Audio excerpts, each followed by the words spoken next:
नमस्कार दोस्तों, स्वागत है आपका मेरे चैनल पर। जी हाँ दोस्तों, आपको बता दूं कि कल एक अवार्ड शो हुआ था कोलकाता में। जी हाँ दोस्तों, बताया ये जा रहा है कि खेसारी लाल यादव को बेस्ट सिंगर और बेस्ट एक्टर से नवाजा गया है।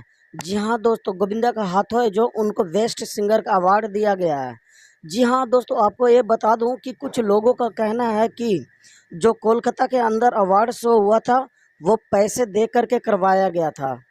जी हाँ दोस्तों, कुछ लोगों का ये भी कहना कि जो बेस्ट सिंगर है वो पवन सिंह है, उनके अलावा भोजपुरी में कोई भी बेस्ट सिंगर नहीं हो सकता है। जी हाँ दोस्तों, अगर आप मेरे चैनल पर नए हैं तो चैनल को सब्सक्राइब कर दें और लाइक कर दें और इस वीडियो को ज़्यादा से ज़्यादा शेयर कर दें। मिलते हैं अगले वीडियो में, तब तक के लिए जय हिंद दोस्तों।